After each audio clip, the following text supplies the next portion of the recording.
Let's deep dive again into this troop deployment story. Just a short time ago, we heard from the Speaker of Parliament about the deployment of troops around the House for the State of the Nation address tomorrow. 441 members of the South African National Defence Force will be deployed at Parliament and surrounds until Friday. Dr. Johan Burger joins us now, Senior Researcher for Crime and Justice Division at the Institute for Security Studies, is in Pretoria for us tonight.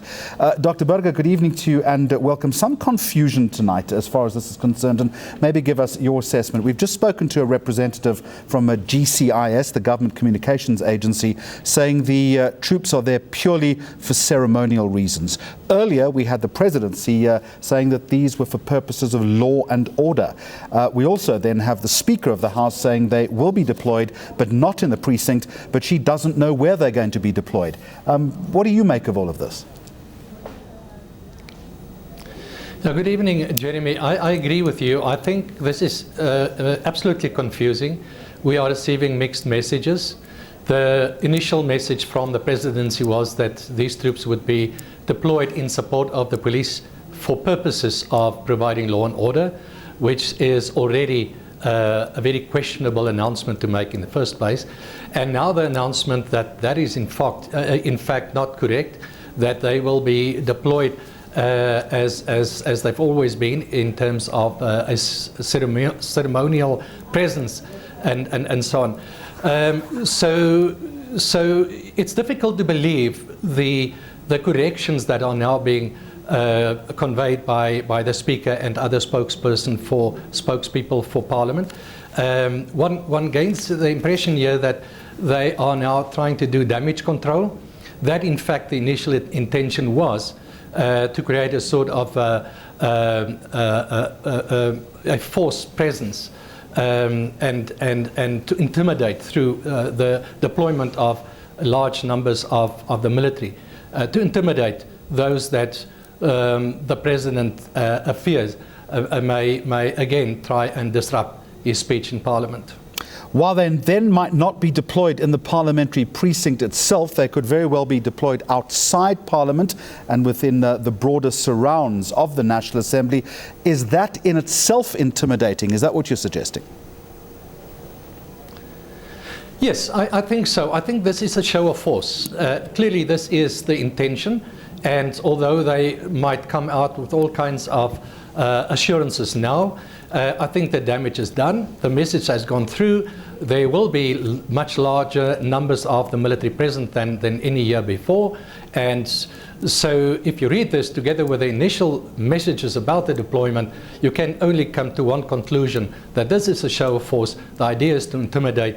And I think the intimidation, the idea of intimidation will linger on in spite of any announcements that are made in terms of reassuring the public. We've heard a lot of talk this afternoon about separation of power. When then is it okay to deploy troops? Well, you know, the Defence Act provides for the deployment of the military in support of the police during ordinary police operations. Certainly at Parliament, I don't think that was the idea. This is not a normal police operation in the sense of carrying out the police's crime-fighting mandate, where on occasion, in difficult areas, the police sometimes calls on the military for support to provide the necessary protection in order for them to carry out their duties. Parliament is a completely different setup. The Parliament has its own security officials, and the police are only deployed there in the outer perimeter and to make certain that that is safe and that law and order is maintained in that environment. Now, of course, the police would, as they do every year, do a proper threat assessment, and if they decide that there is a particular threat, then they will plan for that threat. They have the resources, they have the trained members to deploy in order to provide for any such threat assessment that they may make. But certainly it would not call for the deployment of the military. And I'm not talking about extreme cases of possible terrorist attacks and so on. That is not what we are facing at the moment. All right, the presidency, Dr. Burger, saying earlier that the request for deployment came from the SANDF itself. If that is true, why would the SANDF have made that call? Yeah, and again, I find that extremely strange, because normally the SANDF have no role to play in this type of deployment unless the request comes from the police. I'm talking from internal deployments in South Africa, normal police business.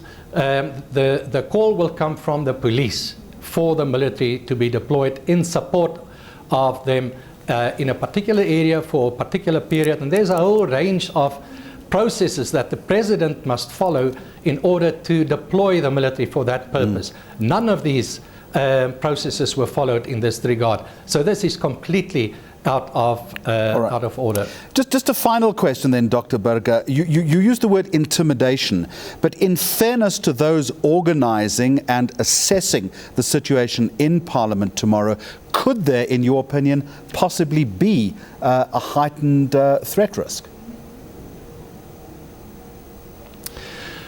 Well, of course there's that possibility.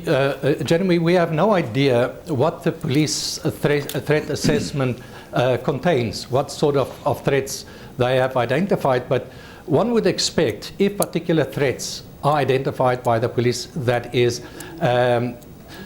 out of the usual situation at Parliament, then certainly the parliamentarians, at least the leaders of the various political parties and others, would be properly informed and consulted, and that they would have a say, and one would expect that if they are consulted and that they agree that a particular threat requires the assistance of the military, that they would have been aware of this and then possibly have agreed to this.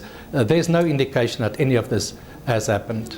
Thank you very much indeed, Dr. Johan Burger, Senior Researcher for the Crime and Justice Division at the Institute of Security Studies, talking to Newsnight from Pretoria.